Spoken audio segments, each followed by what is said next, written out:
that your Wednesday is off to a good start and you've got a good cup of coffee with you.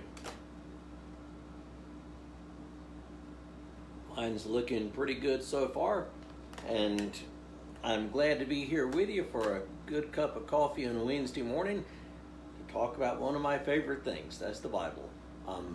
So last week, 5 reasons that we should read the Old Testament, and then today another list of 5. 5 common problems or mistakes that people make when they're reading the Bible and interpreting it. There are some parts of the Bible that are just plain hard to interpret. There are some parts that just are really difficult to understand. Like the second half of the book of Daniel. If you've mastered the second half of the book of Daniel, you're better than I am. There are definitely parts there that are pretty hard to understand. Some things are too easy to understand, and they're so easy to understand that they make them hard for us, and because they challenge us. So, what are, in my opinion, the 5 most common problems in interpreting the Bible? And this is my opinion, and I can speak only for me. So the first one is this: taking stuff literally that it shouldn't be taken literally, or the opposite, or vice versa, taking stuff really figuratively and metaphorically that should be understood literally. This causes all grades of problems, particularly when we get to, say, Revelation. Revelation is full of imagery and visions, and really the same issue comes up in the second half of Daniel. That was what I was referring to a few minutes ago. What do you do with all of that imagery? So in Revelation 5, John, as he turns and sees a lamb standing as though slain, with 7 eyes and 7 horns. So when you read that, don't try to picture what a 7-horned lamb would look like. A lamb with 7 horns and 7 eyes. To do that is sort of miss the point. Rather, think about what is implied by 7 horns and 7 eyes. What is the meaning behind the image? So if in the same book of Revelation, if you see references to scorpions or stuff, don't envision modern attack helicopters. So don't take the things that are symbolic and imagery and try to make them literal. And the other is just as true. So most of the events of Jesus' life as recorded in the Gospels, we should take at face value. So what happens to we run into all sorts of really terrible theological problems if we make the resurrection just a symbolic or a spiritual event rather than something that actually really happened. So number one, don't take things literally that really should be understood symbolically, and vice versa. Don't take the things literally that aren't meant to be taken literally, and vice versa. Number 2, don't try to make a passage mean what it never could have meant. Don't make a passage mean what it never could have meant. By that, I mean this. The Bible was originally written to people a long time ago.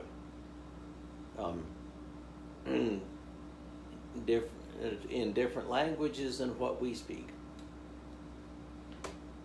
And so if you're going to understand a passage, then think about what it would have meant to the people that first hear it or read it. So in the Old Testament, if a prophet in the Old Testament refers to a bear, he's not referring to Russia, because we think of the Russian bear. And likewise, if a prophet in the Old Testament refers to an eagle, don't take that to mean that he's referring to the U.S., because our national emblem is an eagle. I don't think that the Bible refers anywhere to Afghanistan. Rather, looking at what would it mean then, and then draw inferences to how we apply it now. Don't go straight from then to now. Okay, what did it mean to the people who first heard it? And then you try to live into that a little bit, and then you draw lessons that apply to us. And that gets us to number 3. Okay, the first one, don't take things literally that shouldn't be literal, and vice versa. And the number 2, don't try to make a passage mean what it never could have meant. And number 3 is what is sometimes called totality transfer. That's a big word, or big words, and it basically means this: if you encounter a term in the Bible, don't pour into that one word everything you've ever read about that topic. So Paul might use the term justification or justified. And if we come across that word justification, justified, when we come across it, don't pour everything that we've ever heard about that into that one verse.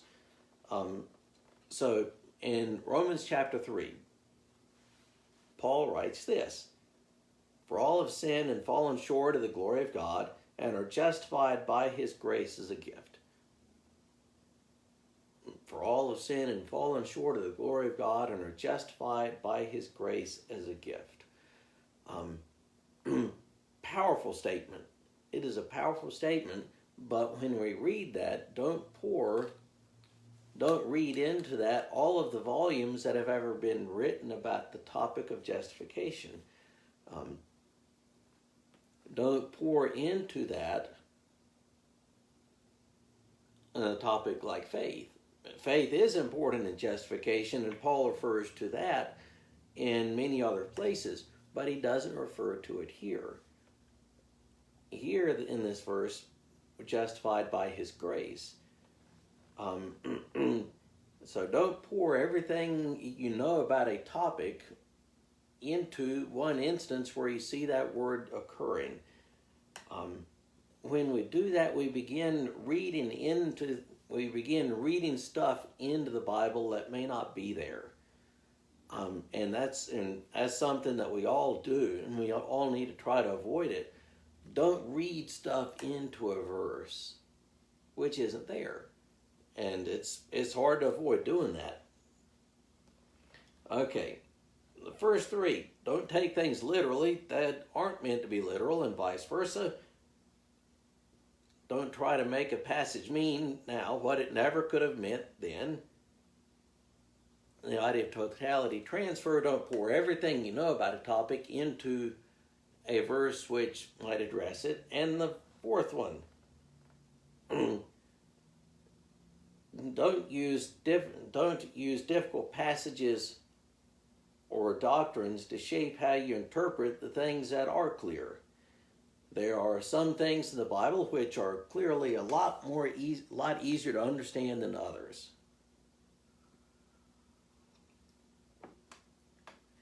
And don't take a passage or a concept which is difficult and murky, and don't let that shape how you read the portions that are pretty clear. Okay, here's a good example of that. Peter gives us this vague notion that Jesus went into hell after he was crucified. It's not clearly stated.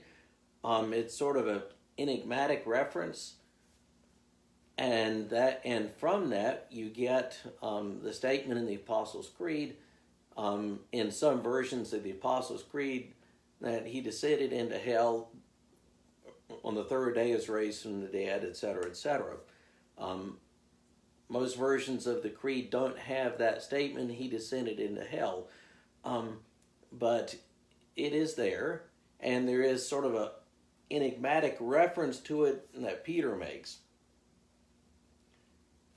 Don't build any big doctrine on something that is that murky. Don't build anything really big and important on something that murky, because that's a pretty feeble foundation. Don't read the portions of the Bible that are really clear in light of, don't try to interpret the portions of the Bible that are really clear in light of what Peter says then about, Jesus descending into hell after the crucifixion, when the reference is not clearly made. Likewise, in Matthew, after the crucifixion, he gives us this statement that the Old Testament, the saints of the Old Testament were up and walking around in Jerusalem. And who in the world knows what that means? So don't try to build anything really important on that. Rather, do the opposite. Use the things that are clear to help figure out the things that are murky. Always work from the things that are clearly stated, and then work from that into the things that are murky. The Bible is pretty clear about resurrection. The New Testament is pretty clear about resurrection, and work from the things that we know that are pretty clear about resurrection into the things that are less clear, like what is our state immediately after we die. Don't begin from that and work towards resurrection. Work from the things that we know for certain, work into the things that we don't know for certain. And then lastly, never make your system of interpretation more important than the text itself. And this may be the most important one here. Never make your system of interpretation more important than the text itself. Now, all of us probably, in one way or another, have a system of interpretation. We have a lens through which we read the text. And that is not good, it's not bad, it just is.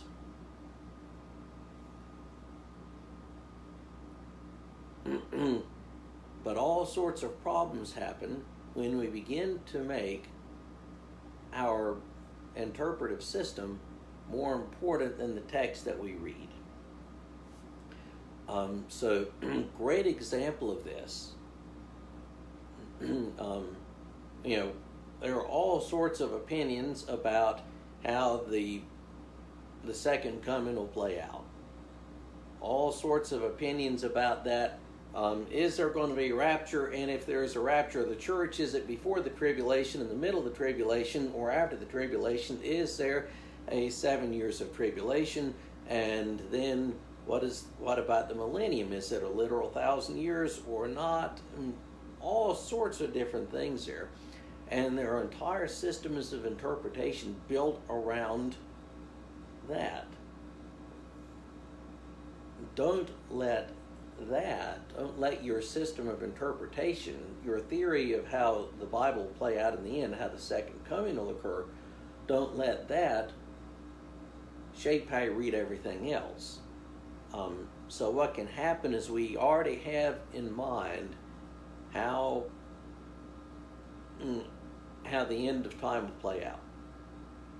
And don't read everything in light of that.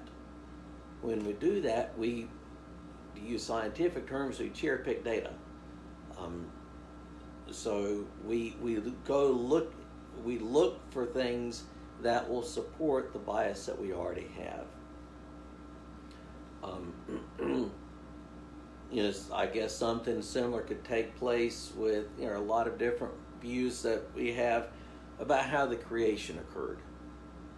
And don't let that as a framework in shape how you read everything else. Rather let the text stand for itself. I'll give you an example of that. Once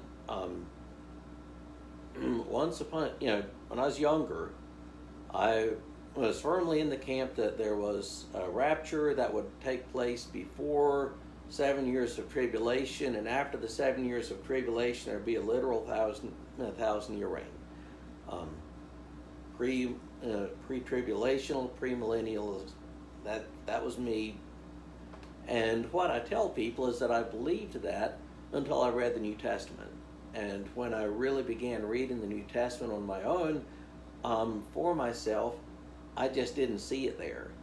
Now, by the way, if that is you, if you are pre-tribulational, you believe in a pre-tribulational rapture, that's fine. We can agree to disagree. I don't see it, but that doesn't necessarily mean that you're wrong and I'm right, or vice versa. We can disagree on that. But as for me, that's what I thought. That's what I had been taught. But when I read the New Testament for myself, I didn't see it there.